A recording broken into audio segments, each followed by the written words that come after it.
నీకు అంగీకారంగా చేయండి. నన్ను పూర్తిగా నీ వశమందు ఉంచండి. ఈ అభిషేకమును నాకు అనుగ్రహించండి. నువ్వు హెచ్చవలసి ఉన్నది, నేను తగ్గవలసి ఉన్నది. దేవా, సంఘము క్షేమాభివృద్ధి పొందినట్లు మాతో మాట్లాడమని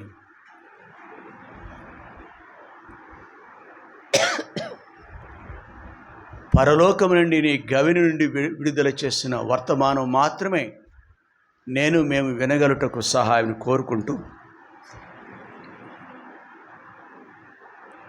మమ్మల్ని నీకు అప్పగించుకుంటూ, నిన్ను హెచ్చిస్తూ, నన్ను తగ్గించుకుంటూ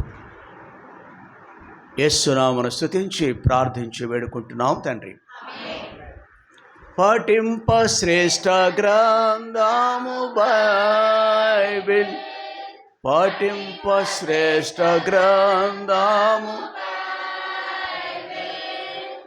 అనుదినం పఠించిన ప్రేమతోడ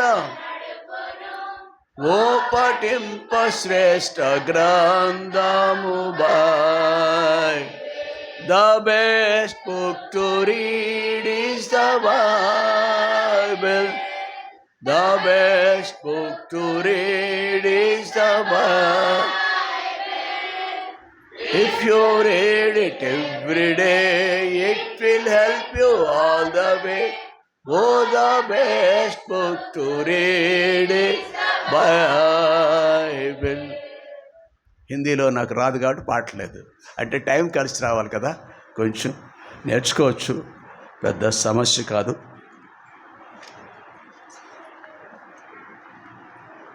ప్రియులారా, సంఘ వాగ్దానము, సార్వత్రిక సంఘ వాగ్దానమును మనం ధ్యానం చేస్తున్నాం.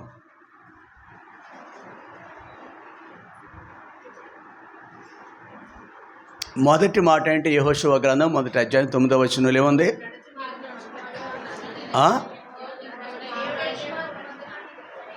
ఒక్కరు చెప్పండి సహోదరులు. హలో, మర్చిపోయావా? నీవు నడుచు మార్గం అంతట్లోనూ నీ దేవుడైన యెహోవా నీకు తోడైయుండును. మరొక మాట ద్వితీయోపదేశకాండం 31:8వ వచనంలో నీ ముందర నడిచేవాడు నీ యెహోవా.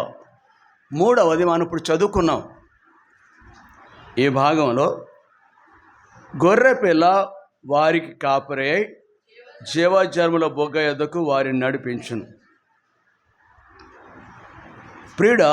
ప్రియ సహోదరి, ఈ గొర్రె పిల్ల ఎలాగున మనం రక్షించిందో, సశరీరుడిగా భూమి మీదకి వచ్చిన ఆయనకు దేవునికి మరొక పేరు గొర్రెపిల్ల. ఎందుకు గొర్రెపిల్ల అని పిలువబడ్డాడంటే, మానవ జాతి అంతయు కూడా గొర్రెల వలె త్రోవ తొలగిపోయినారు. తిరిగి వారిని రక్షించడానికి అదే గొర్రెగా తాను తగ్గించుకున్నాడు. సాధువుకి, మృదుత్వానికి ఈ గొర్రె లక్షణము గుర్తుగా ఉంది. కాబట్టి ఇటు గొర్రెలైన తిరిగి మనలను నేనే మార్గము సత్యము జీవమై ఉన్నాను, ఆ మార్గంలోనికి మనం ప్రవేశపెట్టాక వీలుగా ఆయన లోక పాపాలను మోసుకొని పోవు దేవుని గొర్రె పిల్లగా ఇక్కడికి వచ్చినారు, లోకానికి వచ్చినారు. నానాజీ అక్కడి నుంచి వచ్చాము, ముందుకు వచ్చారు. మీ అన్నయ్య గలైన్లో కొని వచ్చి ఇక్కడికని వచ్చారు.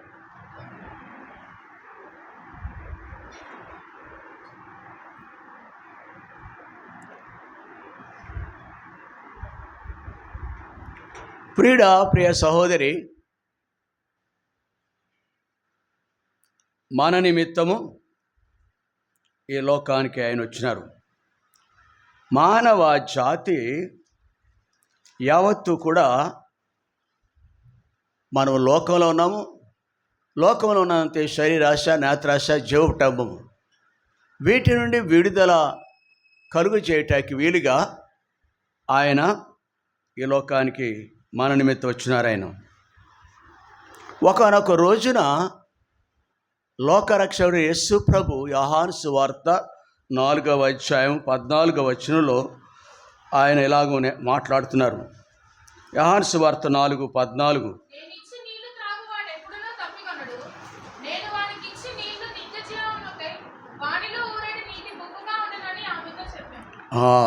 ఇక్కడ యాకోబు బావి అనబడే స్థలంలో యేసు ప్రభు అప్పటికే ఉన్నారు. అదే సమయంలో మండు సమయంలో లేక మధ్యాహ్నపు వేళ నీళ్ళ బావి వద్దకు ఒక స్త్రీ కూడా వచ్చింది. ఆ ప్రాంతము సమరయ దేశం కాబట్టి సమరయ స్త్రీ సాధారణంగా ఆ సమయంలో ఎప్పుడు కూడా ఇప్పుడైతే మోడర్న్ పద్ధతిలో అందరి ఇళ్లలోనూ ట్యాప్స్ ఉంటాయి, కుళాయిలు ఉంటాయి, నీటి పంపులు ఉంటాయి. ఉదయము సాయంకాలం ఏదో ఒక సమయంలో మధ్యాహ్నము ఆ టౌన్ యొక్క ప్రజల యొక్క అనుకూలతను బట్టి నీళ్లు మన గృహాల్లోనే వస్తాయి, ట్యాప్ ద్వారా, పంపుల ద్వారా. గత కాలం కనుక మనం వెనక్కి తిరిగి చూస్తే ఇట్లాంటి సదుపాయాలు లేవు మనకి. ఆయా ఊర్లో చెరువులు ఉంటాయి, బావులు ఉంటాయి. చెరువులు లేని కాడ బావులు ఉంటాయి, నుయ్య ఉంటుంది. ఆ స్థలానికి వెళ్ళి చేతుకు రావాలి నీళ్లు. ఆ విధంగా ఈ స్త్రీ కూడా ఆ నీళ్ల కొరకు ఆ బావి దగ్గరికి రావటం జరిగింది. సాధారణంగా ఉదయం సాయంకాలమే నీళ్లు పట్టే అలవాటు ఉంటుంది. గొర్రెలకు కూడా ఆ హారాను పట్టణంలో యాకోబు ఒకసారి తన మామ అయిన లాబాను దగ్గరికి ఆ ఊరు వెళ్ళాడు. ఆ గొర్రెలకు నీళ్లు పెట్టే సమయం ఎప్పుడు? సాయంకాలం. అవునా? ఉదయం సాయంకాలం సమయంలోనే నీళ్లు పెడతా ఉంటారు అనేది రివాజు, అలవాటు.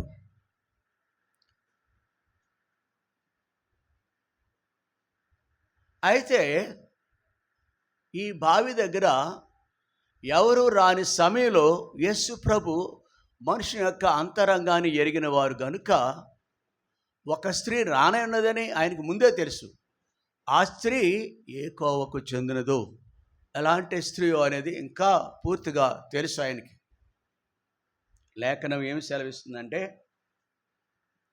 నశించిపోయేవాడిని వెదకి రక్షించటానికి మనుష్య కుమారుడు లోకానికి వచ్చినారు. ఇక్కడ మనం ఉన్నామంటే పేరు చెప్పున ఇక్కడ కూర్చున్నవారు, మందిరంలో కూర్చున్నవారు ఉన్నారంటే యథాలాపంగానో ఏమి తొయ్యకో రాలేదు ఇక్కడికి. దేవుడు నిన్ను నన్ను దర్శించాడు. మన కొరకు ఆయన చేసిన బలియాగము, రక్షణ కార్యము ఏమైనదో గ్రహించాము. అటుపైన మన అంతరంగం దిద్దబడింది. క్రీస్తు చేసిన బలియాగం ద్వారా కార్చిన అమూల్యమైన ప్రశస్తమైన రక్తంతో మనం కడుక్కున్నాం.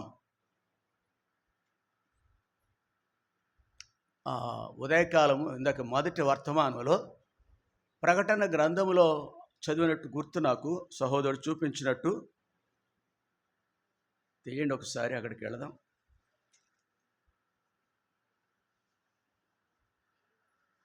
ప్రకటన గ్రంథము 5వ అధ్యాయము 10వ వచనం.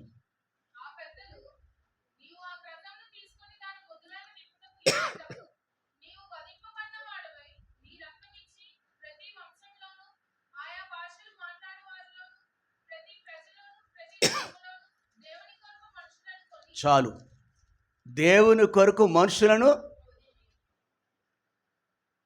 తిరిగి ఆయన యొక్క స్వాస్యముగా, సొత్తుగా మనం ఉండటానికి మనం అమ్ముడైపోయాం.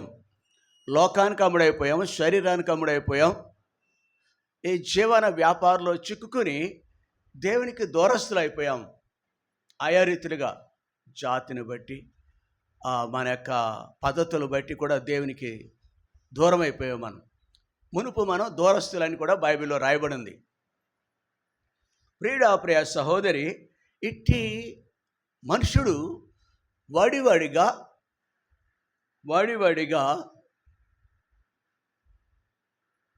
మరణానికి పరిగెడుతున్నాడు. మార్గం నుంచి తొలగిపోయినారు.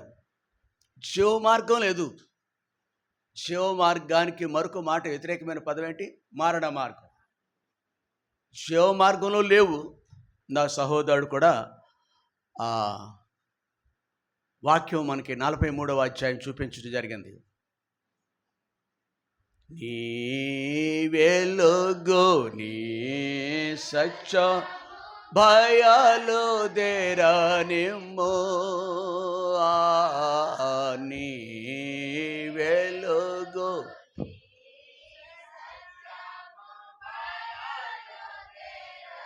చాలు. పీడ చీకట్లో ఉన్న మనము మతము, కులము, అధికారము, రాజ్యము ఇలాగున ఆయా రీతిలుగా మనుషుడు కొన్ని హద్దులు ఏర్పాటు చేసుకుని వాటిని బట్టి జీవం గల దేవునికి దూరం అయిపోయాం మనం. వయస్సును బట్టి, యవ్వనాన్ని బట్టి ఇలాగున ప్రతివాడు కూడా ఏదో విధంగా స్త్రీ పురుషులనే భేదం లేకుండా మనము మార్గాన్ని తొలగిపోయినాం. We are away from the living path, living way. జీవ మార్గాన్ని తొలగిపోయినాం.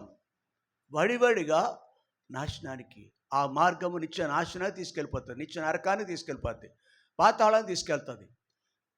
అయితే మనం సృష్టించిన ప్రభు మనల్ని అలాగున విడిచిపెట్టక, ఆ భ్రష్టత్వంలో మనల్ని విడిచిపెట్టక వెదకి రక్షించటానికి ఆయన వచ్చినారు. మనము తిరిగి ఈ జీవ మార్గంలో ప్రవేశించాలంటే అంత తేలికైన పనేమి కాదు. మనం బందీలు అయిపోయాం ఆ పాప బంధకములో నుంచి. లేఖనాలు కూడా పలు స్థలాల్లో మన గురించి సాక్ష్యం ఇస్తాయి. మరణ బంధకములను చుట్టుకొని ఉండేను, పాతాళపు వేదనలు పట్టుకుని ఇలాగున ఆయా బంధకాల మధ్య ఉన్నప్పుడు తిరిగి దేవుని సొత్తుగా మనం మార్చబడాలంటే, హలో, మీ ఇద్దరు అమ్మని ఆడిస్తున్నారా, అమ్మ మిమ్మల్ని ఆడిస్తుందా? మీ ఇద్దరు మాట్లాడకూడదే. మంచి పిల్లలు, మీరు మంచి పిల్లలు. బ్లెస్సీ అండ్ సాత్విక. అవును, సాత్వికనా? జెసికా. కొంచెం చొద్దు చేపు వాక్యం దెబ్బలు తగులుతాయి. మీరు మాట్లాడుకొని ఉంటే చాక్లెట్లు ఇస్తాను, నేను 5 స్టార్ కూడా ఇస్తా. గుర్తుంచుకోండి, అడగండి అయిపోయిన తర్వాత. పిల్లలందరికీ కూడా. ఇక్కడ కుమార్ వర్మ అనే ఒక అబ్బాయి ఉన్నాడు, ఆ అబ్బాయి కూడా. ఏమో మీ చెల్లేమో మాకు తెలీదు. సో ఇక్కడ ప్రియులారా, తిరిగి మనలను బందీలుగా ఉన్న మనలను విడిపించడానికి కొంత క్రైమ్ చెల్లించాలి. ఒక మనుషుడు పోలీస్ కస్టడీలో ఉన్నాడు అనుకోండి, ఒక మనుషుడు జైల్లో ఉన్నాడు అనుకోండి, అతన్ని విడిపించాలంటే కొంత మూల్యం చెల్లించాలి. మనం కొన్ని లక్షలు కట్టాలి, జామీన్ ఉండాలి తాత్కాలికంగా బయటకు తీసుకురావటాక.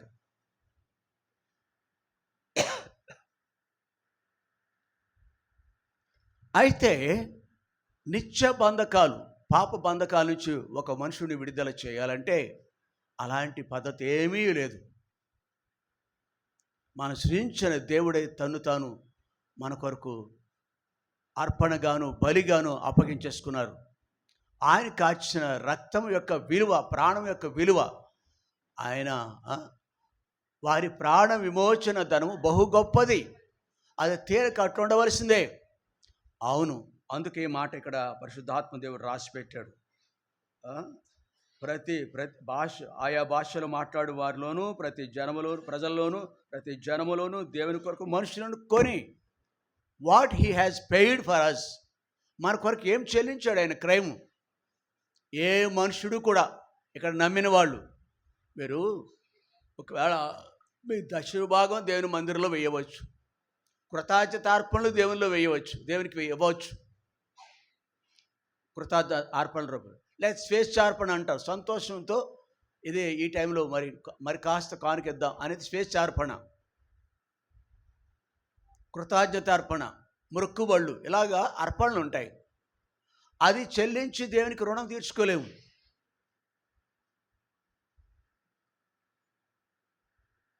ఏదో గంటో 2 గంటలో మందిరంలో కూర్చున్నంత మాత్రాన మనం రుణం తీరదు. అట్లుండవలసిందే తీరక. ప్రియ సహోదరి, ఈ స్థితిలో బంధకాల్లో ఉన్న మనల్ని రక్షించడానికి ప్రభు వచ్చారు. కొన్ని వేల సంవత్సరాల క్రితమే, 2026 సంవత్సరాల క్రితం వచ్చారు. యుగాంతంలో ఇప్పుడు మనం విడుదల పొంది ఆయనందు విశ్వసించి ఆయన బిడ్డలుగా మార్చబడి ఆదివారం నాడు మందిరంలోనే ఉండాలి అనే నియమం ప్రకారము దుష్టులైన అధికారులు మనల్ని ఇబ్బంది పెట్టాలని చూస్తారు. ఆదివారం కూడా పని చెప్పాలని కూడా చూస్తారు. వాళ్ళకున్న ద్వేషము రకరకాల పద్ధతులను బట్టి దుష్టుడే పని కలిగి ఉంటాడు. మనల్ని ఇబ్బంది పెట్టేవాళ్ళు ఎప్పుడూ ఉంటారు, ఇరుగును పెట్టేవాడు.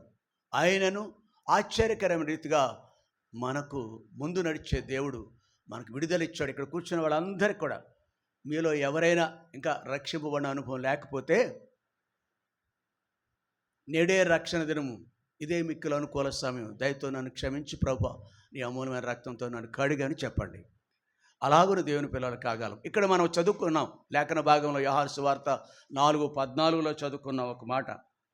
ప్రియ సహోదరి, ఆయన మాట్లాడుతున్నారు. ఈమె కూడా పాపము ద్వారా బందీ అయిన వారిలో ఒకతే. ఈ స్త్రీ, ఆ సమరయ స్త్రీ. నేనిచ్చి నీళ్లు త్రాగువాడెప్పుడునూ దప్పికొనడు, నేను వానికిచ్చి నీళ్లు నిత్య జీవమునకే వానిలో ఊరడే నీటి బొగ్గగా ఉండునని ఆమెతో చెప్పాను. ఎందుకు ఈ మాటలు చెప్పినాడు? సహజంగా మనుషులు ప్రియులారా అధికార దాహం ఉంటుంది, ధనదాహం ఉంటుంది, సరే ఇంకా వయసును బట్టి కామదాహం ఉంటుంది, శరీర ఇచ్చలేని దాహం, ఎలాగున ఆయా దాహం. ఈ స్త్రీ కొంచెం ఫ్రీడమ్ కలిగి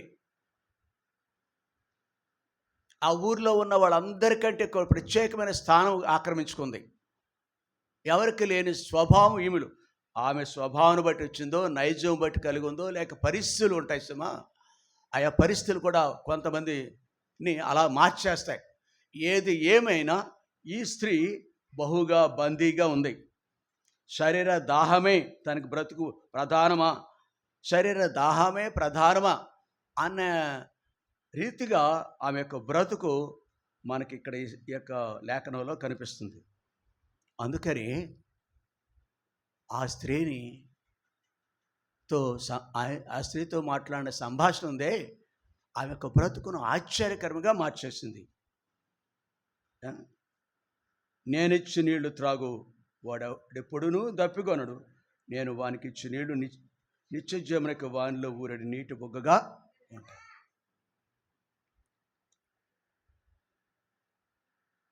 కాబట్టి ఇప్పుడు ఆమె నీళ్ళు కోసం వచ్చింది. నీళ్ళు సందర్భంగా మాట్లాడుతాను, నిజానికి నీళ్ళు గురించి మాట్లాడతలేదు ఆయన. ఏమంటున్నాడు? 10వ వచనం చదవండి, చదువు.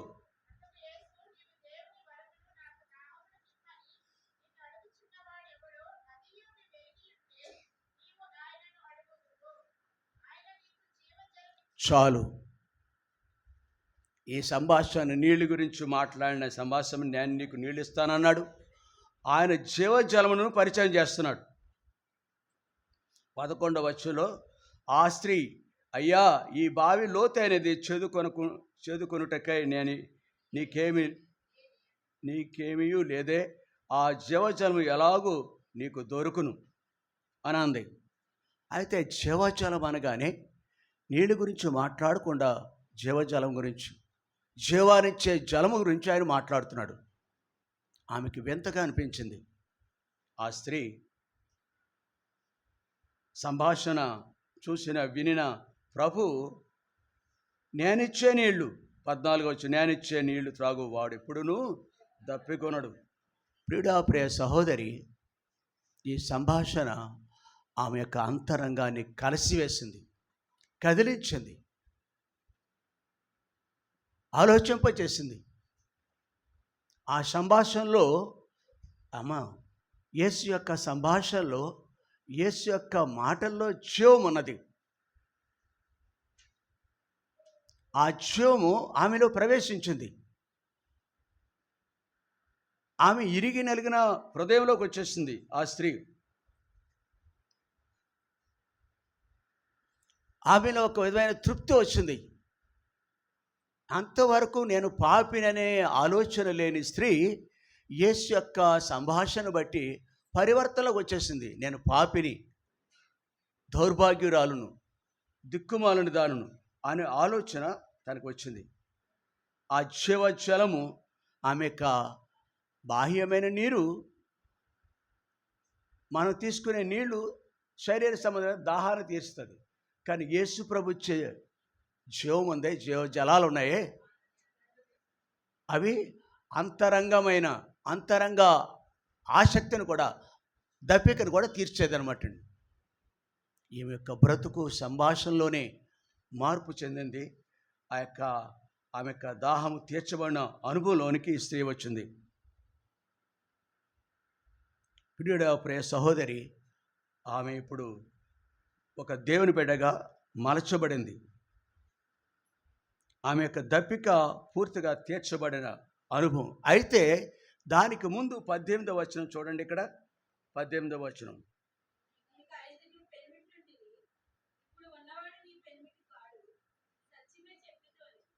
చాలు 17. ఆ స్త్రీ నాకు పెనిమిటి లేడనగా, అంటే ఈ యొక్క నీళ్ళు ఇస్తాకి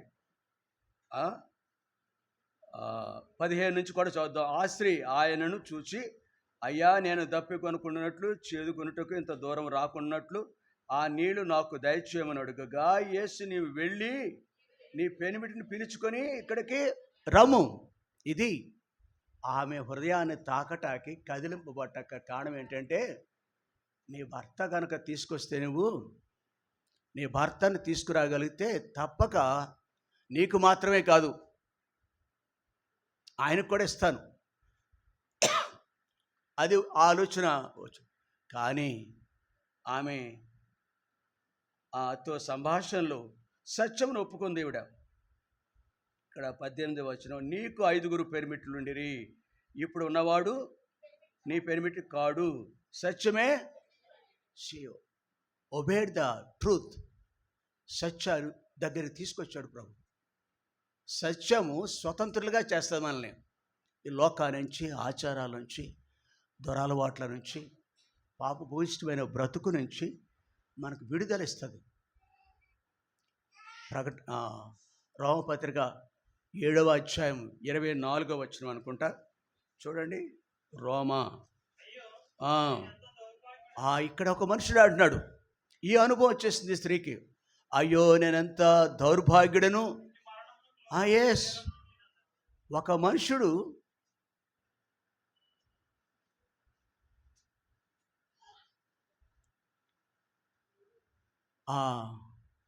పాపపు దృష్టి నుంచి వెలుపలికి వస్తేనే తప్ప, సువార్తను వింటే తప్ప తను పాపినని ఎరగలేడు, పాపినని ఒప్పుకోలేడు. వెలుగు, అందుకే ఆయన వెలుగు, నీ వెలుగు, నీ సత్యము, వెలుగైన యేసు ప్రభు గురించిన మాటలు ఎప్పుడైతే వింటామో మనలో ఉన్న చీకటి ఆటోమేటిక్గా మటుమయం అయిపోద్ది. ఇక్కడ కూడా ఈ స్త్రీ ఆ యొక్క దుస్తులోంచి వెలుపలికి వచ్చింది, సత్యాన్ని ఒప్పుకుంది. ఎప్పుడైతే ఒప్పుకుందో అంతరంగంలో కార్యం జరిగింది. వెంటనే ఆమె యొక్క బ్రతుకు ఎలాగున మార్పు చెందింది. చూడండి ఏ స్థాయికి వెళ్ళిందో ఈ స్త్రీ. 28వ వచనం, అంటే మార్చబడిన బ్రతుకు కలిగిన స్త్రీ. ఇప్పుడు కొండ ఈ శరీర సంబంధమైన, లోక సంబంధమైన బ్రతుకు గుర్తు. విడిచిపెట్టింది, ఒప్పుకుంది, సత్యమే చెప్పింది ప్రభు సన్నిధిలో. బహుశా అవన్నీ బహుశా సాష్టాంగపడి ఉంటుంది, విలవిలలాడి ఉంటుంది. ఈ యొక్క రోమపత్రిక 7వ అధ్యాయం 24వ వచనం అయ్యో, నేను ఎంత దౌర్భాగ్యుడును. ఆ మాటలు కూడా చెప్పి ఉంటుంది అనమాట అండి.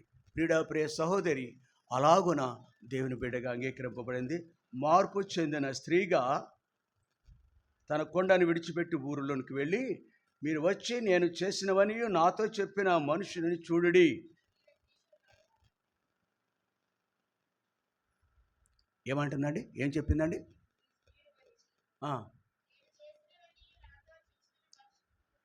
చదవమని కాదు, మీ సొంత మాటలో చెప్పండి.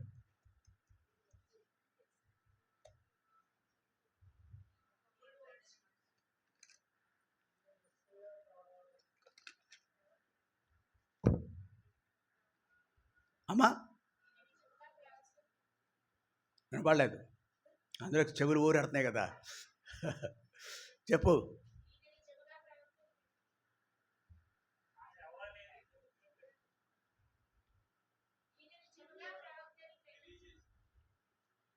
నేను చేసినవనియు. అసలు ఈ మాటలు చెప్పడం చాలా కష్టం ఏ మనుషుడైనా. నా బ్రతుకు ఎంత చెడ్డదో అనేది ఆమెకు తెలుసు. ఆమె యొక్క జీవితం స్వేచ్ఛ జీవితం, ఆమె జీవితం ఇంకెవరికి తెలుసు? ఊరందరికీ తెలుసు. దేవుడి మాట ఆకాశం మీద పైన ఉన్న దేవుడికి కూడా తెలుసు. కాబట్టి ఇక్కడ ఆగాడు యాకోబు బావి దగ్గర. ఊరందరికీ తెలుసు. ఇంకా దేవునికి తెలుసు కాబట్టి బావి దగ్గర కాచుకుని కూర్చున్నాడు ఆయన. నీ కొరకు ఎదురు చూస్తున్న, రక్షించటానికి ఎదురు చూస్తున్న ప్రభు ఒకనాడు 2000 సంవత్సరాల క్రితము ఆ బావి దగ్గర ఆమె కొరకు ఎదురు చూస్తున్నాడు. నేను చేసినవన్నీ. ఆ మాట అంటే ఎంటైర్ తన యొక్క బ్రతుకంతా, అయ్యా నా గురించి మీరు ఎంత అసహించుకున్నారు, నా గురించి ఎలాగన మీరు మాట్లాడుకున్నారు, నా బ్రతుకేంటో మీ అందరికీ తెలుసు. మీకు తెలుసు కానీ ఆయనకి ఎలా తెలుసు? ఆయన వేరే దేశస్తుడు, సమరయ దేశస్తుడు కాదు. అవునా కదా? ఆయన నిన్న మొన్న వచ్చాడు బహుశా అనుకుందాం ఈ ప్రాంతానికి. ఈ స్త్రీ గురించి, ఊరందరి గురించి కాదు కానీ ఈ స్త్రీ గురించి ప్రత్యేకంగా మాట్లాడాడు. ఆయన ఉన్నదంతా చెప్పేశాడు. అక్కడ సిగ్గుపడక, భయపడక ప్రభువుని తను సొంత రక్షకుడిగా అంగీకరించినట్టుగా అర్థమవుతుంది మనకి. అయ్యా నా బ్రతుకు గురించి మాట్లాడిన ఆయన ఒక ప్రవక్త. ఆయన ఒక ప్రవక్త. మాట చదువు, ఎక్కడ ఉంది? చదువు.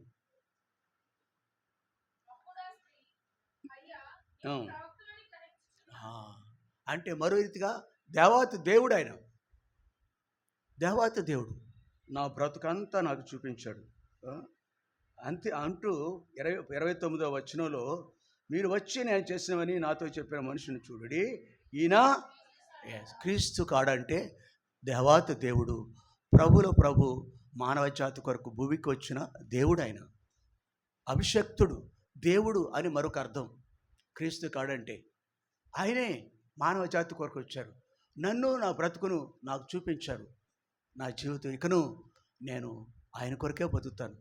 ప్రియ సహోదరి, యేసు ప్రభు నిజంగా ఎరిగిన అనుభవం ఉంటే, మనకి పిల్లలతో ఆడవద్దు మీరు, యేసు ప్రభుని ఎరిగిన అనుభవం ఉంటే ఈ మాటలు తిరిగి నన్ను మార్చిన దేవుడు, నాకు బుద్ధి చెప్పిన దేవుడు అని ఇతరులకు, మన ఇంటి వారికి చెప్పాలి.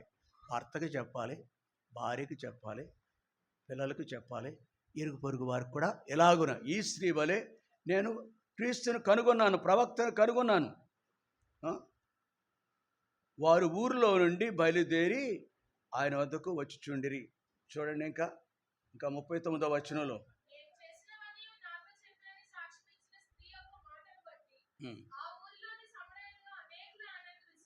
చాలు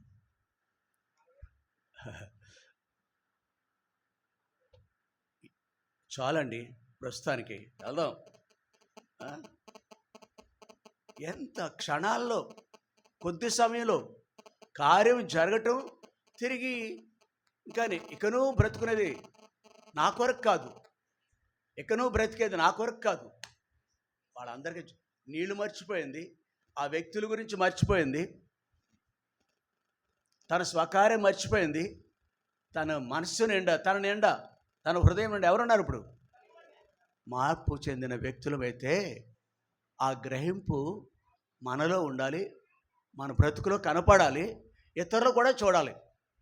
ఊరంతా చూస్తున్నారు లేదా? అరే బహుశా దుర్వాసన వస్తే ముక్కు మూసుకుంటాం. ఈ యొక్క స్త్రీ యొక్క జీవితం నుంచి కళ్ళు కూడా మూసుకొని ఉంటారు ఊరు వాళ్ళు. కళ్ళు, అవునగా, దీని ముఖం ఎస్ లోకంలో జరిగేది అది. కానీ కార్యం కనుక జరిగితే మనము ప్రభు బిడ్డగా రుజువులు కనపడాలి ఈ స్త్రీ వలె. ఇది మొదటి మాట. బలలో పాలు పొందేవాళ్ళు జీవితాలు, మనం పనిచేసే స్థలంలో కొందరు మనం దేశిస్తారు. దేవుని పిల్లలు అనగానే నీ రింగ్ టోన్ బట్టి నేను దేశిస్తారు. వీడ పెద్ద భక్తుడు అనుకుంటారు అన్నమాట అండి. ప్రియుడా, ఏమనుకున్నా కానీ ఈ స్త్రీ మాత్రం యేసుప్రభు గురించి అనుకుంటుంది. ఇంకా యేసుప్రభు తన సర్వమంతా యేసుప్రభువే. కాబట్టి ఆ స్త్రీ యొక్క మాటలను బట్టి ఆ ఊర్లోని సమరయులలో అనేకులు చాలదా? ఎప్పుడైనా మనం ఈ పని చేస్తామా? ఏడాదికో పండగ అని అంటారులేండి ఆయా సందర్భాల్లో, ఒక పండగ వస్తే. కానీ నెలలో ఒకటి మనకు పండగ. ఆ టైంలోనైనా మనము ఎలాగున మనం జీవించాలి. నిజంగా దేవుని కార్యము జరిగితే, అయ్యా ఇలాగనండి, దేవుని కార్యం మనలో జరుగుంటే, రక్షింపబడిన వారమైతే, ఈ సాక్ష్యం మనలో ఉంటే, ఈ సాక్ష్యం ఆమె చెప్పే సాక్ష్యం మనలో ఉండుంటే, ఆయన కొరకు ఆయా సమయాలు ఒక్కరిగా కాకపోయినా ధైర్యంగా వెళ్ళి చెప్పకపోయినా సంఘంతో మమేకమై కలిసి మనమును ఈ పని చేయాలని లేఖనం జ్ఞాపకం చేస్తుంది. ఆయన అదే పని కొరకు వచ్చారు. ఆయన నమ్మిన వారు ఆయా కాలంలో అదే చేశారు.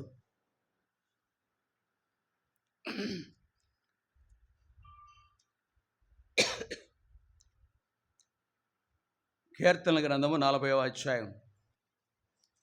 కీర్తనల గ్రంథము 40వ అధ్యాయం 8 నుంచి.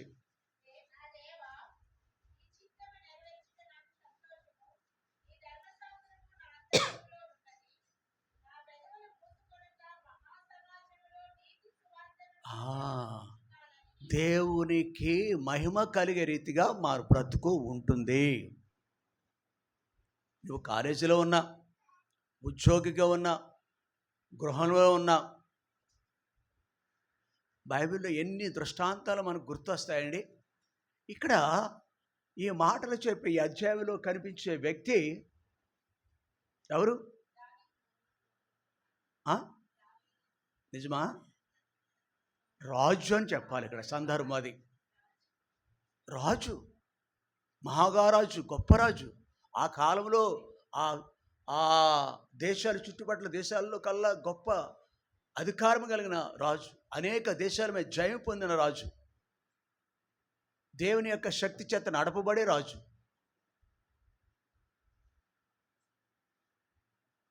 అలాంటి రాజు అయిన ఈయన సామాన్యుడు వలె, ప్రభా నేను ఈ స్త్రీ వలె ఎలాగ అన్నీ మర్చిపోయి దేవుని కొరకు నడుస్తుంది. అదే సమయంలో ఊరంతా ప్రకటిస్తుంది. ఉన్న విషయాలు మాట్లాడుకుంటున్నామండి. మీకు వింతగా ఉందేమో ఒకవేళ. ఇది తప్ప ఇంకే వేరే అంశం లేదా అనుకోవచ్చు. మన అంశం ఏంటో తెలుసా? ప్రకటన 7:17 వచనం. ఆ గొర్రె పిల్ల వారిని జీవజలముల. ఇప్పుడు ఆ సహోదరి స్త్రీ ఆ జీవజలములు హృదయం నిండుగా ఉన్నాయి. దాహం తీరిపోయింది, ఇంకే దాహం లేదు. ఒకటే ఒక దాహం ఉంది. ఏ దాహం ఉంది ఆ స్త్రీకి? ప్రభు గురించి మాట్లాడటమే, ప్రభు కొరకు బ్రతకడమే. ప్రభు కొరకే బ్రతకాలి నేను. She forgot everything. ఎంత విచారకరం ఏంటంటే, ఆదివారం కూడా కొంతమంది, అరే ఈవేళ ఆరాధన మందిరంలో ఉండాలి, నన్ను జ్ఞాపకం చేసుకున్నట్టుకు దీనిని మీరు చేయమన్నాడు, బల చుట్టి చేరాలి మనం అని ఇంగిత జ్ఞానం లేకుండా మానివేసిన వాళ్ళు, ఆహారానికో ఏదో శుభకార్యానికో లేక సుఖభోగాలకో చిన్న చిన్న సాకులు, బలహీనతనో ఇంకోటను దూరం అయిపోతూ ఉంటారు. కానీ సామాన్యమైన ఈ స్త్రీ, అప్పుడే రక్షింపబడిన ఈ స్త్రీ జీవజలము చేత దాహం పూర్తిగా, జీవజలమును ఆమె యొక్క దాహాన్ని దప్పికి తీర్చేస్తుంది. భౌతికమైన ఆకలి తీర్చింది, భౌతికంగా దాహం లేదు ఇంకా ఆవిడికి. నీళ్ళు అక్కడికి వెళ్ళింది. నీళ్ళు అనేకమైన మేలు చేస్తాయి. నీళ్లు ప్రాణాధారం, మీకు తెలుసు. డీహైడ్రేషన్ అంటారు. నీళ్లు తక్కువైపోతే మన బాడీలో వాటర్ తక్కువైపోతే చనిపోతారు కూడా. నీళ్లు ప్రాణాధారం భౌతికంగా కూడా. ఈయన ఇచ్చింది భౌతికమైన వాటర్ కాదు కానీ, నీళ్లు కాదు కానీ ఈ ఆహారం, ఈ దాహం తీరుస్తుంది ఒక మనుషుడికి. ధనదాహం తీరిపోద్ది, ఇక్కడ నుంచి కట్టుపడిపోద్ది. అది దానికోసకే బ్రతకడు. నిన్న వాట్సాప్లోనూ లేక పేపర్లోనే ఎక్కడో చదివాను ఒక పాయింట్, ఒక మాట. 2-3 భారతదేశంలో పరిపాలన చేసే ముఖ్యమంత్రి స్థానంలో ఉన్నవాళ్ళు, సంపాదన లేని వాళ్ళు 2-3 పేర్లు ఏదో రాయటం జరిగింది. బీహార్ ముఖ్యమంత్రి ఎవడు? అరే ఎవరు మాట్లాడండి?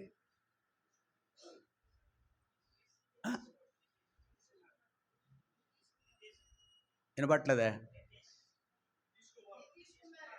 నితీష్ కుమారా? ఆ మనుషుడు ధనం తక్కువ ఉందంట, ఆయనకు ధనదాహం లేదని రాయి. కోటి మందిలో ఒకడో ఇద్దరికి అట్లాగా ఉండదు. కానీ ఇంకొక మాట రాశారు అక్కడ, అధికారము సంపాదించి కోట్లను కూడబెట్టుకోవటానికి.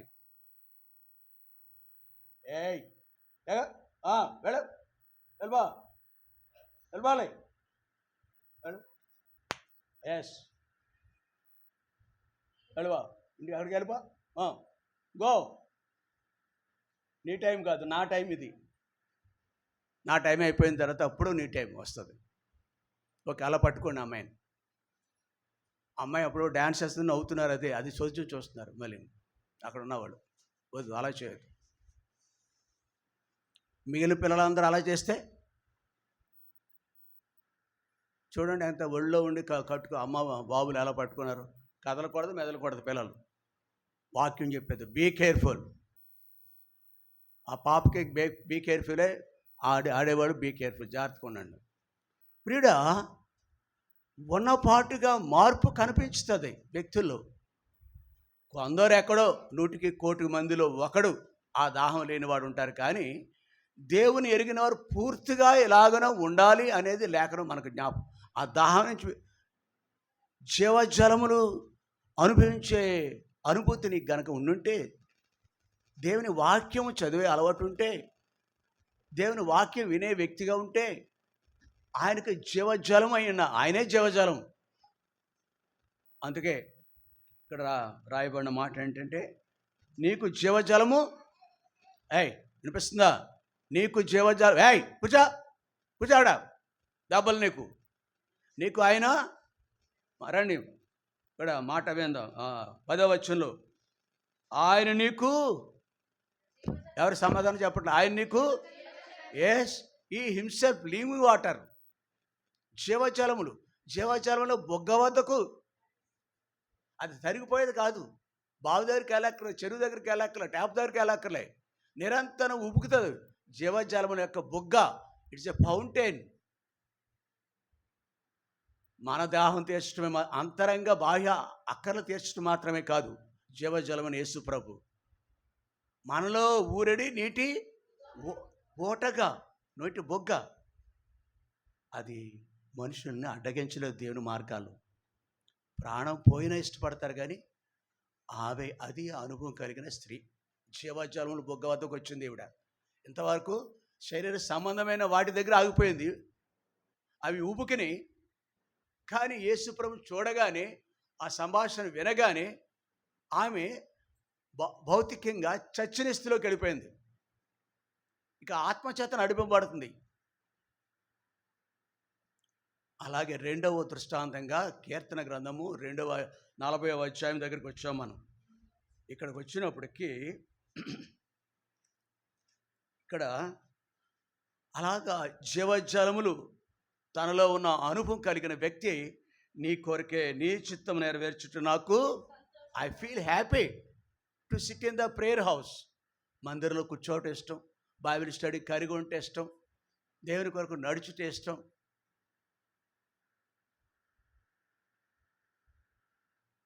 నీ చిత్తము నీ ఇష్టం నిన్ను సంతోషపెట్టే వ్యక్తిగా ఉండాలని. అది అంతేకాదు 9వ వచనంలో నా పెదవులను మూసుకొనక, even though he's a great king. అరే నాకేం పని? యాజకులు ఉన్నారు, లేవీలు ఉన్నారు, వాళ్ళు చేసుకోవాలి పని. యెహోషాపాతు కాలంలో సువార్త ప్రకటించడానికి కొంతమంది యాజకులు పంపించాడు ఆయన. అవునా కదా? బైబిల్ చదివినవాడు మీ అందరికీ గుర్తుంటుంది. ఆమె వినండి.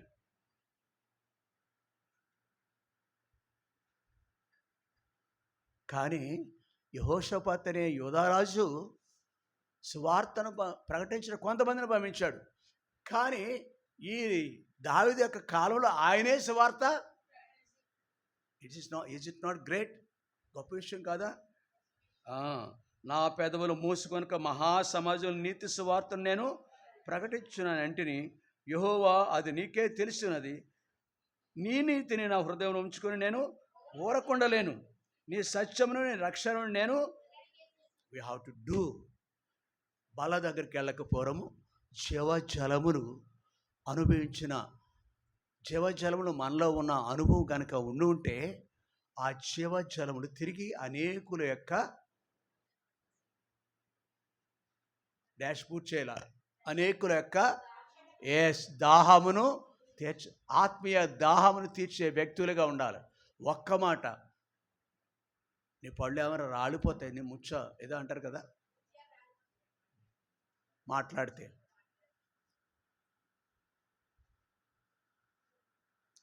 రాజుల గ్రంథం అని ఆ మాట అనగానే మీ అందరికి గుర్తొచ్చేస్తుంది.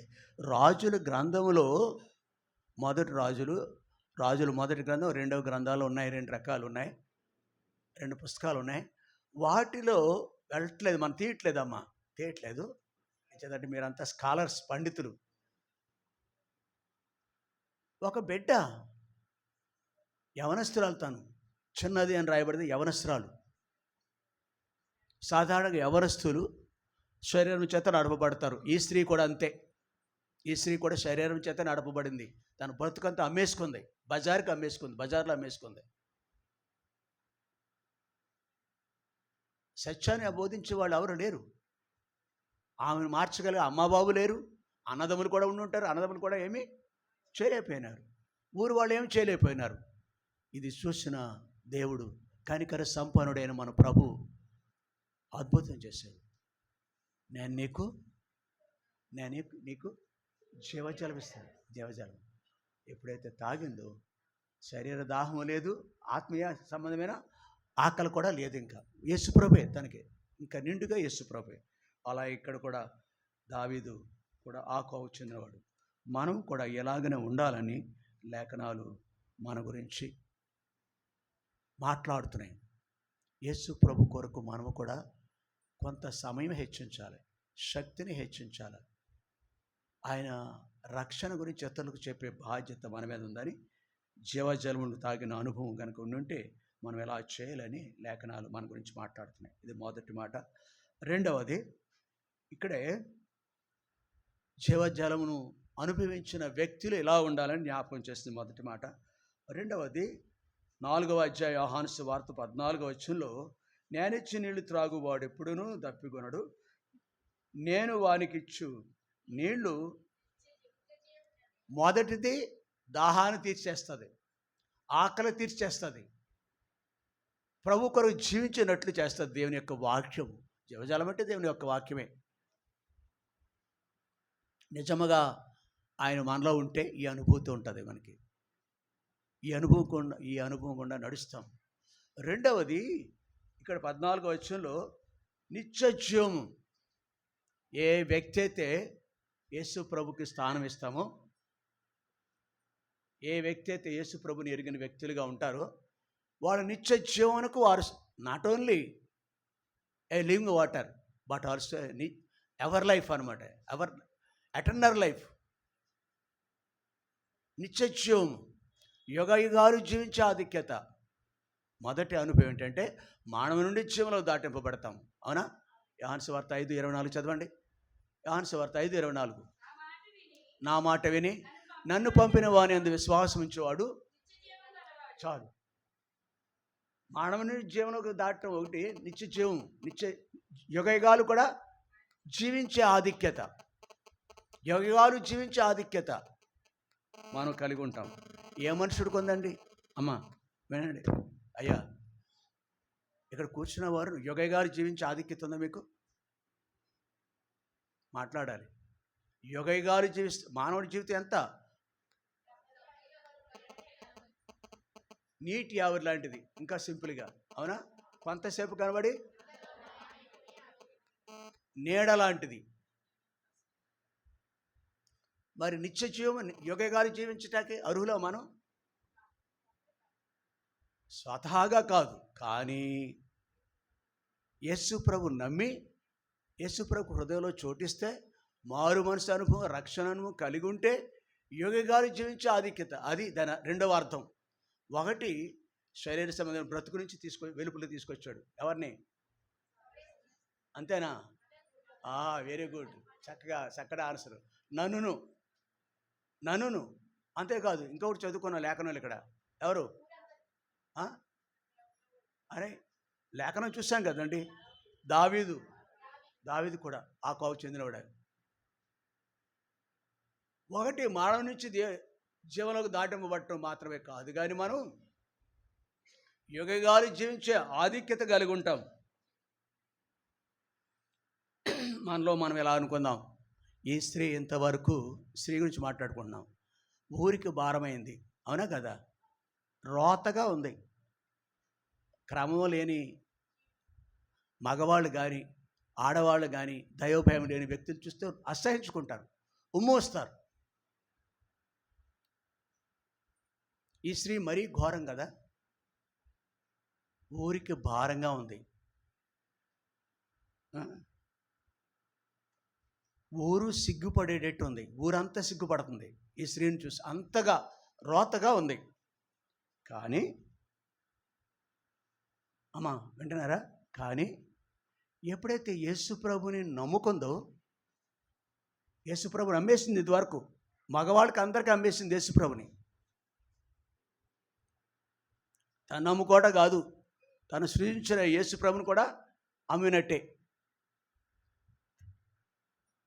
ఇప్పుడు యేసుప్రభు బిడ్డ అయిన తదుపరి ఊరు వాళ్ళందరికీ ఆమె చెప్పిన మాటను బట్టి అనేకులు యేసుప్రభు వద్దకు వచ్చినారు. ఎంత గొప్ప ఆధిక్యత అండి. She became a gospel evangelist. స్వార్థకురాలు అయిపోయింది. అనేకులకు దేవుని చూపించింది. మరి మన జీవితంలో ఎవరైనా దేవుని దగ్గరికి వచ్చారా? ఒక యవనస్తుడు వచ్చారా? నేను బట్టి నువ్వే అప్పుడప్పుడు కనిపిస్తావు కదా.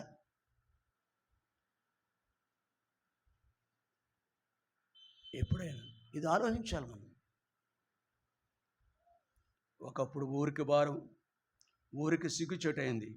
ఇప్పుడు దేవునికే, మనుషులే ఇష్టపడిన ఈ స్త్రీని ఇప్పుడు దేవుడు లవ్స్ వెరీ మచ్. దేవుడు ఎంతో ప్రేమించాడు, రక్షించాడు.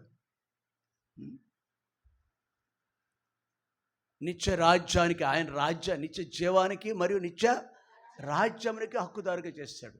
బహుశా నేను అనుకుంటున్నాను, తండ్రి సింహాసనం మీద కుడి పార్శ్వమున ఈయన ఉంటాడు కదా. తండ్రి సింహాసనం ఉన్నాడు, ఈయన కుడి పార్శ్వమున ఉంటాడు. బైబిల్లో ఉందా దృశ్యం? కుడి పార్శ్వం నిత్యము కూడా విజ్ఞాపన ప్రార్థన చేస్తాడు మనందరికీ. ఒకసారి వింటున్నారా? ఒకసారి దేవుడు యేసుప్రభు ఆ యొక్క సింహాసనం నుంచి పైకి లేచాడు పరలోకంలో. ఏ సందర్భంలో లేచాడు చెప్పండి మీరు? నేనంటాను, స్టెఫను మాత్రమే కాదు, స్టెఫను ఎంత విలువైన వాడో ఈ యొక్క స్త్రీ కూడా యేసుప్రభు ఊహించను. ఒకసారి పరలోక రాజ్యానికి వెళ్తుంది. చచ్చిపోయిందా? ఉందా? బతుకుందా? ఇంకా భూమి మీద? చనిపోయింది ఈవిడ.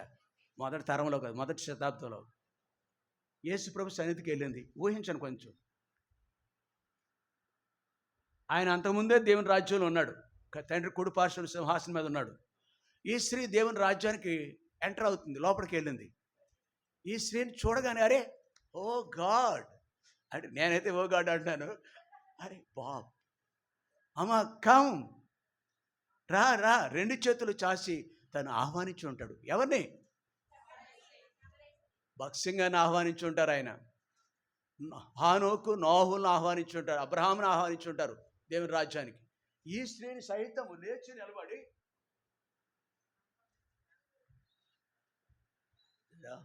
నిత్య జీవము, నిత్య రాజ్యానికి వారసులు అంటే దాని అర్థం అదే. నిత్య రాజ్యానికి రెండవ ఆధిక్యత మనం కలిగి ఉన్నాం. జీవజలములు తాగే వాళ్ళకి, అనగా దేవుని యొక్క వాక్యము వినేవాళ్ళ యొక్క ఆధిక్యత,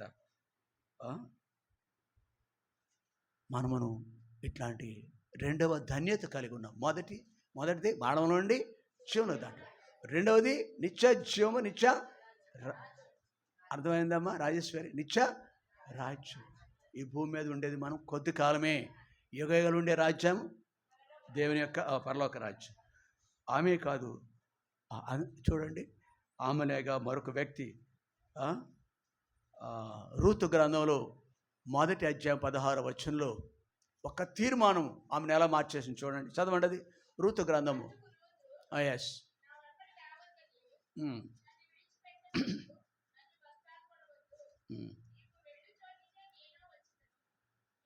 రూతు గ్రంథము 1వ అధ్యాయం 16వ వచనం. రూతు గ్రంథం ఎక్కడుందో తెలియట్లేదు కొంతమందికి.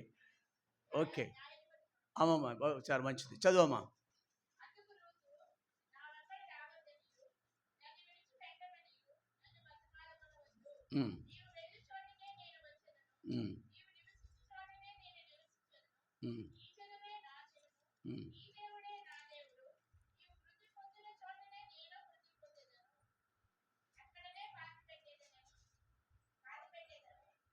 పాతి పెట్టబడేదను, మాడము తప్ప మరి ఏదైనా నన్ను ప్రత్యేకించిన ఎట్లా యెహోవా నాకు ఎంత కీడైనను.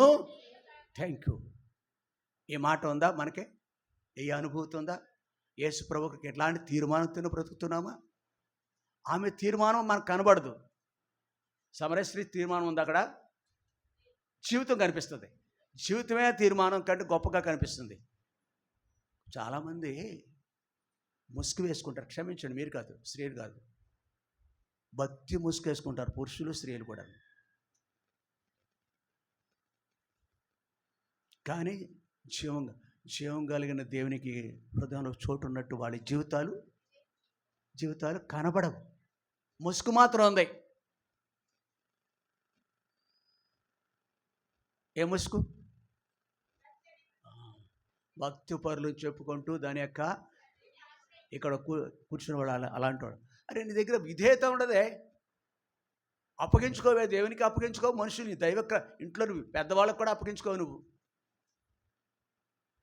నీకు ఒక నియమం ఉంది, ఇంట్లో నీకు ధర్మం ఉంది, ఇంట్లో పనులు చేయాలి, నువ్వు నీ పని నువ్వు చేయాలి. ఇవే 5 వ్రేళ్ళు అంటాం. ఎంత అసమానంగా ఎందుకున్నాయి? అసమానం అంటే ఒకే రీతిగా ఒకే హైట్లో ఉన్నాయి అన్నీ. ప్రతి అంటే దేవుని యొక్క ఉద్దేశం ప్రతిదీ దాని పని కొరకు ఉన్నాయి. ఇది చేసే పని ఇది చేయలేదు, ఇది చేసే పని ఇది, నువ్వు చేసే పని ఏముంది? ఇవి చేసే పనులు ఉన్నాయి. వ్రేళ్ళు అన్ని శరీర భాగాలొద్దు, కేవలం 5 వ్రేళ్ళు చేసే పనులు వింతగా ఉంటాయి, మనకు తెలుసు. అవునా? నిత్యం మనకు సహాయపడుతుంది. మీరు ఆలోచిస్తే మీకు తెలుసు, అందరికీ ఆలోచించక్కర్లేదు. నువ్వే పని చేస్తున్నావు చెప్పు? నువ్వు దేవుని బిడ్డగా అసలు సిగ్గేయట్లేదా? తీర్మానం ఉందా ప్రభు కొరకు? ఇది చేద్దాం అది చేద్దాం అనే ఆలోచన ఉందా? చాలామంది మోసగించుకుంటున్నారు. తల్లిదండ్రులు మోసగిస్తారు, పెద్దవాళ్ళు మోసగిస్తారు. భయభక్తులు లేనట్టు బతుకే కనిపిస్తుంది నీలో. ముసుగు మాత్రం ఉంది. నువ్వు దేవుని బిడ్డవని ముసుకుందంతే నీ మీద. Hello, be careful. బైబిల్ చదవరు. బైబిల్ చదివినా కానీ దానికి ఏమాత్రం హృదయంలో చూడలేదు.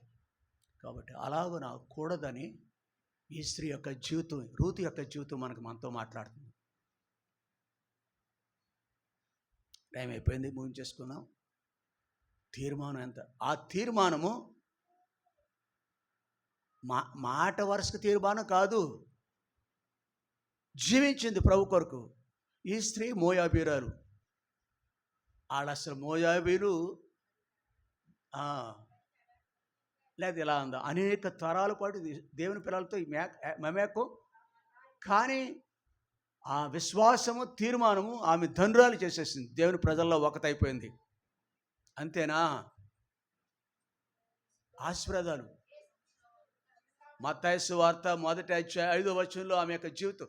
ఎక్కడున్నా స్త్రీ అండి, పాత నిబంధనలో ఉన్న స్త్రీ. క్రొత్త నిబంధనలో మొదటి పుస్తకంలో మొదటి అధ్యాయంలో 5వ వచనంలో ఇది నీ జీవితం మార్పుగా, జీవితం సాక్ష్యం ఇలా కనబడాలి.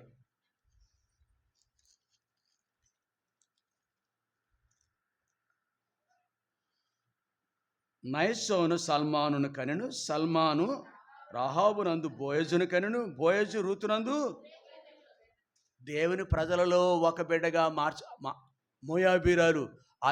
నిజానికి అమ్మా, ఈమె యవనస్త్రాలు. She has to look to the world. లోకం వైపు చూడాలి, శరీరం వైపు చూసుకోవాలి, హౌ టు ఎంజాయ్. కానీ వృద్ధురాలను పట్టుకుంది దేవుడు.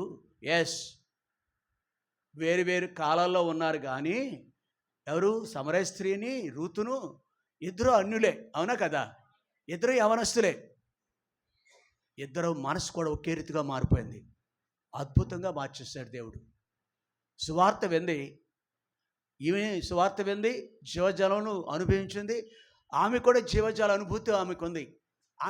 ఆమె ఒక జీవజాల బొగ్గగా మారిపోయింది, రూతు కూడా, అవునా కదా? అందుకే ఈ మాటలు చెప్పింది, నీ దేవుడే మానవం తప్ప ఏదైనా నిన్ను. ఇట్లాంటి తీర్మానం ఉంది కాబట్టి జీవించుచున్న పేరు కాదు, జీవన కొరకు నిజముగా వారంలో ఒకసారి కనిపిస్తూ ఉంటాడు ఇట్లాంటి ఆయన.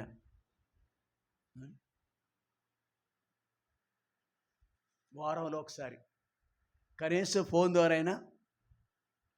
ఒకప్పుడు గతం వేరు, ఇప్పుడు వేరు. కాలంతో కూడా మనుషులు మారిపోతారండి. ఇక్కడ మారకూడదు. మన జీవితాల్లో దేవుని పిల్లలైన రుజువులు కనపడాలి. ఏమీ రుజువు ఉంది. కాలం కూడా కాలం సాక్ష్యం ఇచ్చింది. ఏం సాక్ష్యం సాక్ష్యం మొదటిసారి చెప్పింది రూతు 1:16. ఆమె గురించి పరిశుద్ధ గ్రంథం సాక్ష్యం ఇస్తుంది. దేవుడే సాక్ష్యం ఇస్తున్నాడు. ఆయన యేసు ప్రభుని కనిన వారిలో, ఆ వంశావళిలో ఈమె కూడా. కాబట్టి రెండవది ఏంటంటే, నిత్యరాజ్యంలో రూతు ఉందా లేదా? యేసు ప్రభుని కనగా అక్కడ ఎందుకు ఉండదండి?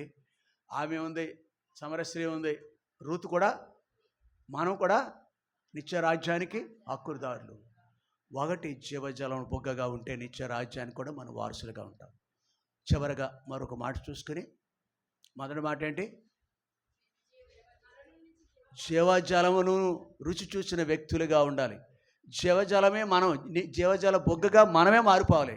మారిందే లేదా? రూతు మారిందే లేదా? ఎస్, మారింది. యేసు ప్రభుకే జన్మించింది. యేసు ప్రభు ఎంతమంది సువార్త ప్రకటించారు, అవునా కదా?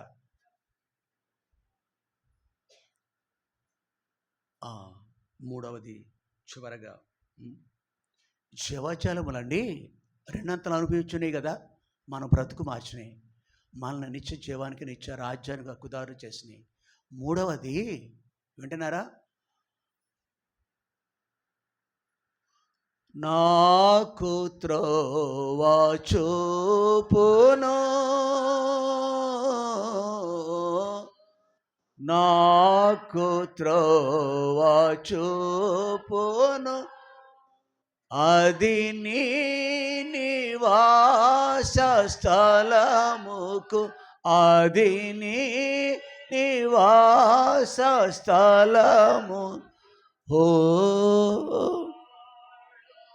నీ వచ్చును, నన్ను తోడుకొని వచ్చును, నాదే నీ వెలుగు, సత్యము భయాలుదేరాని. చాలు. ఏవి మనల్ని తోడుకుని వెళ్తాయి? ఈ స్త్రీతో ఉన్నాయా? యోహాను సువార్త 4వ అధ్యాయం ఉన్న స్త్రీతో ఉన్నాయా? 2 రూతుతో ఉన్నాయా? 3 అరే తలలో ఉపమంటే బలి ఊపుతారండి మీరు.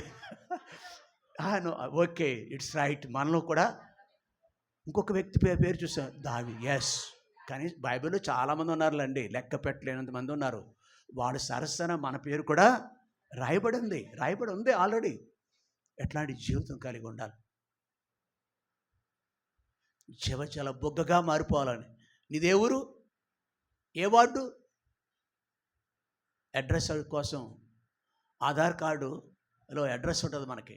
ఇలా బటన్ నొక్కగానే ఆధార్ కార్డు నెంబర్ నొక్కగానే మన హిస్టరీ అంతా ఇచ్చేస్తుంది అంట కదండి బ్యాంక్ వాళ్ళకి ఆధార్ కార్డు చాలా లింకు. నీ నా జీవితం, మన నంబర్, రక్షణనే రక్షింపబడినవాడు అనే యొక్క ఆధార్ కార్డు ఎలా నొక్కారనుకుందాం, వివరాలు, ఏ ఊరో, ఏం ప్రాంతమో, ఏ సాక్ష్యమో, ఏ స్థాయిలో ఉందో ఆత్మీయ జీవితం అన్నీ కనిపించేస్తాయి. ప్రియ సహోదరి, మనము కూడా మన పితరులు వలె, వారి వలె చిరస్థాయిగా ప్రభు కొరకు సాక్షులుగా జీవించాలి. మూడవది ఏంటంటేనండి, చివరిగా మాట అనుకున్నా కదా, కంటెంట్మెంట్. తెలుగులో ఏమంటారు? సామ్యుయేల్, కోడవల నుంచి వచ్చిన సామ్యుయేల్ గారు, బ్యాంక్ ఆఫీసర్. ఆయన కూడా మా అమ్మాయి, ఏం పేరు తన పేరు?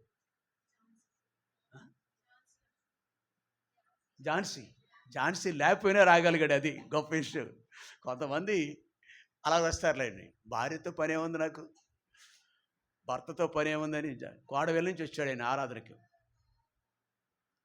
సరే, ఏంటి అడిగాను? కంటెంట్మెంట్ అంటే ఏంటి అర్థం? బ్రదర్స్లో ఎవరైనా ఎంతసేపా? తృప్తి కలిగి ఉండటం. అయ్యా ఏదో చెప్పారు మాస్టర్, ఇప్పుడు చెప్తున్నారు.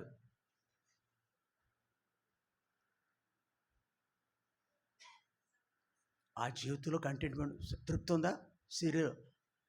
సమర స్త్రీలు తృప్తిగా ఉన్నప్పుడు యేసు ప్రభు ఉంటే, యేసు ప్రభు ఉంటే, నో ఐ డోంట్ వాంట్, ఈ గ్రామంతో నాకు పని లేదు, ఇక నా శరీరంతో ఇంకా మిగిలిన పేర్లు చెప్పట్లేదు నేను, నాకు సర్వం ఆయనే. రూతు కూడా అదే కదా. మీకు ఒక మాట చదువుకుందామా? కీర్తనలు 73వ అధ్యాయం. కీర్తనలు 73వ అధ్యాయం.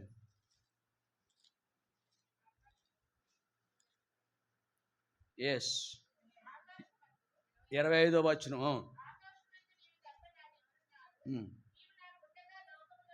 నువ్వు బైబిల్కి ముందు నడుస్తున్నావా, బైబిల్ని తర్వాత నడుస్తున్నావా?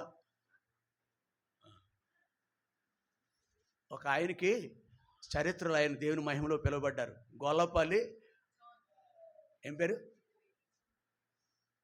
జాన్. నువ్వు కాదు అయ్యి బాబు, గొల్లపల్లి అంటే నువ్వేనంటే. ఆయనకు ఏ దేశం వెళ్ళా కానీ మన ఊరు వాకింగ్ బైబిల్ వస్తుందని వారంట. అమెరికా వెళ్ళేవారు వాకింగ్ చెప్పడం. మంచి దైవజనుడు. కడప అయింది. పొట్టిగా తుమ్మముద్దులాగా 4 అడుగులో ఉంటారు, పొట్టిగా ఉంటాడు ఆయన. మహాసముద్రమైన జవజాలములన్నీ ఆయనలోనే ఉంటాయి. గొప్ప దైవజనుడు. భక్సింగ్ గారితో కలిసి సేవ చేశారు ఆయన. వాక్యం చెప్పారు హైదరాబాద్లో. ఏంటవి 9 రోజులు పెడతారు కూడికలు, ఏమంటారు? పరిశుద్ధ సమాజ కూడికలు. బైబిల్ ముందు కాదు, బైబిల్ తర్వాత కాదు, ఆయనే వాకింగ్ బైబిల్, నడిచే బైబిల్ వచ్చేది. బైబిల్ నడవదు యాక్చువల్ కదా, కానీ ఆయనకి ఏం పేరు పెట్టారు? బైబిల్. మన మందిరంలో కూడా అలాంటి వాళ్ళు ఉన్నారు కొంతమంది. ఎలాంటి వాళ్ళు? 73వ కీర్తన అనగానే వచనం చెప్పలేదు, సందర్భం అయిపోయింది, అర్థమైపోయిందిలేండి మనకి. అలాంటి వాళ్ళు చాలామంది ఉన్నారు. ఆకాశం నువ్వు తప్ప నాకు, నీవు నాకుండగా. మనం చూసిన వారికి జీవితాలు అంతే కదా బాబు, అవునా కదా?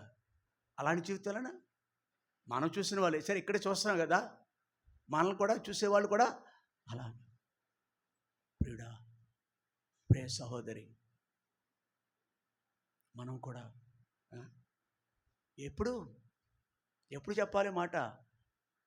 నెలకు 50,000 సంపాదిస్తున్నప్పుడు కాదు. ఉద్యోగం, ఆ ఇంట్లో బంగారం లేని, అది హబక్కూకు దగ్గరికి వెళ్ళిపోవాలి మనం. హబక్కూకు అనుభవాలు ఉన్నాయి కదా. అమ్మ రాజేశ్వరి గుర్తుందా? ఎన్నో అధ్యాయం? ఎస్, చాలా వందనాలండి, మీరు వాకింగ్ బైబిలే.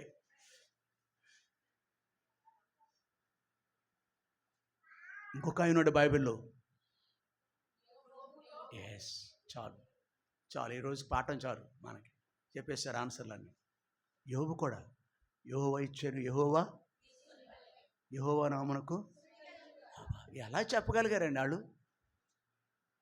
అయ్యా, బోధ చేయటం వేరు, బోధ వినటం వేరు, బైబిల్ చదవటం వేరు, అట్లాంటి జీవితం కలిగి ఉండటం, అలాంటి పేరు చెప్తేనే ధన్యమైపోతున్నాం మనకి. కాబట్టి కంటెంట్మెంట్ ఈ స్త్రీకి, ఈ స్త్రీలకు ఇంకేమీ లేదు. రూతుకు లేదు, ఆ సమరయ స్త్రీకి లేదు, ఈ కీర్తనాకారుడు. కానీ పైన ఎవరి పేరు ఉంటుంది. కానీ మీరు ఒకటి మర్చిపోవద్దు సుమా, అక్కడ ఆ కీర్తనలు ఎవరి పేరు ఉండొచ్చేమో, కానీ కీర్తనలు రాసింది ఎందుకో తెలుసా? దావీదు కొరకే రాశారు. కీర్తన 42వ అధ్యాయం వెళదాం మరలా, మరొక భాగం 42వ అధ్యాయం చదువు.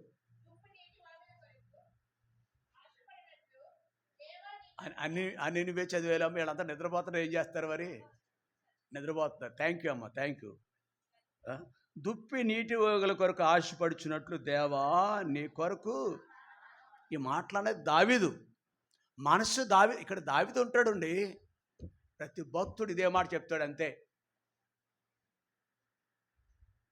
ఈ కీర్తన ఏ కోరాహు కుమారులు కావచ్చు, ఆహాసాపు అనొచ్చు, ఇంకోటి అనొచ్చు, కానీ రాసింది ఎవరి కొరకు అంటే దావీదు కొరకు. దావీదు కనిపిస్తాడు ఈ కీర్తనలో మనకి. దుప్పి నిజమేనా? మనకు కూడా జీవజాలం, ఇది జీవజాలం కొరకైనా, అవునా? జీవజాలం భుజించే వ్యక్తి అతను.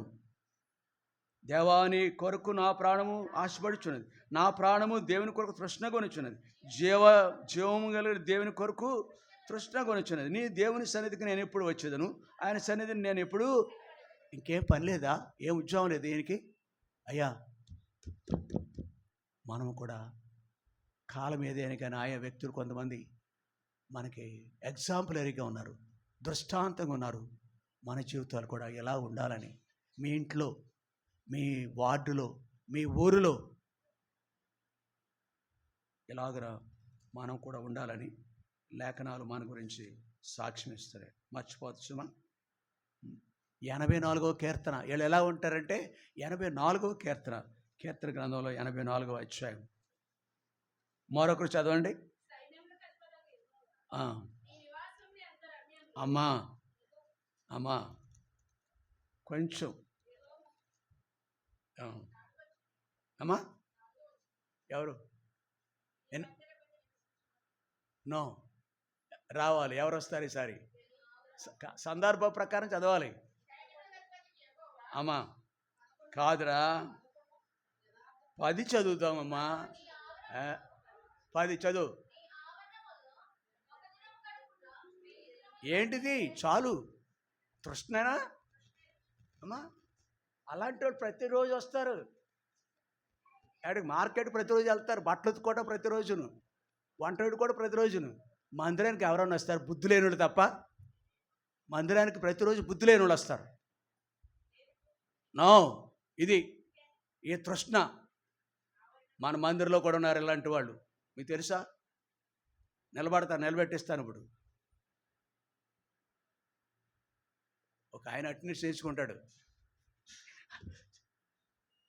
చెవి దగ్గర చెప్పేసి ప్లీజ్ ఏమంటాడు తర్వాత? I'm going.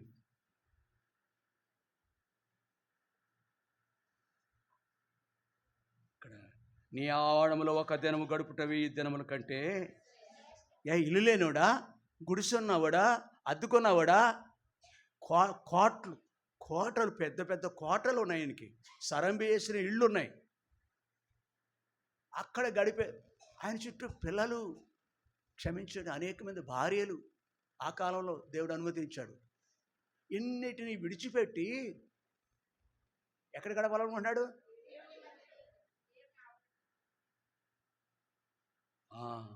భక్తిహీనులు గుడారం అంటే ఇల్లని, గొప్ప సరమేసిన ఇల్లని నివసించుడి కంటే నా దేవుని మందిర ద్వారం వద్ద ఉండుట నాకు. అంటే ఇంకొక ఇంగ్లీష్ బైబిల్ ఎలా ఉందట, దేవుని గేట్ దగ్గర వాచ్మ్యాన్ కింద ఉండటం మంచిది. గేట్ దగ్గర ఎవరు ఉంటారండి? వాచ్మ్యాన్ ఉంటారు. హెబ్రోన్లో కూడా, హైదరాబాద్లో గేట్ దగ్గర ఒక వాచ్మ్యాన్ పెడతారు. అందులోకి వెళ్ళకపోరు.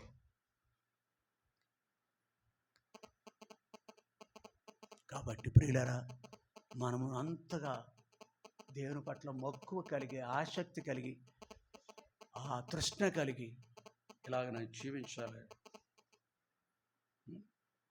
లేఖనాలు జ్ఞాపకం చేసిన 3 విషయాలు. మొదటి మాట, జీవజాలంలో ఊట వద్దకు మనం నడిపింపబడ్డాం. మనమే జీవజాల ఊటగా ఉండాలి. అవునా? అంటే ఆ స్త్రీలు వాళ్ళే, 2 స్త్రీలు అలాంటి వాళ్ళే, దావీదు కూడా అలాంటి వాడే. రెండవది, జీవజాలములు బుగ్గగా ఎవరు మారిపోతారో అట్టి వారు నిత్యత్వము దేవుని యొక్క రాజ్యములకు హక్కుదారులు అవుతారు. రెండవది, యుగయుగాలు అక్కడ ఉంటాం మనం. మూడవది, మనకి తృప్తి కలిగి ఉంటాం భూమి మీద. ఇది చేయాలి, అది చేయాలి, ఇది సంపాదించుకుందాం, అది సంపాదించుకుందాం, ఉన్నదాంతో తృప్తి. అవునా? ఉన్నదాంతో తృప్తి కలిగి ఉండాలి, కంటెంట్మెంట్ కలిగి ఉండాలి. వీళ్ళంతా కూడా ఆకుకు చెందిన వాళ్ళే. కాబట్టి మనమును అలా తృప్తి కలిగి జీవించడానికి ప్రభుకి మనల్ని మనం అప్పగించుకుందాం. బలలో పాల్పొందాం, మోకరించుతాం.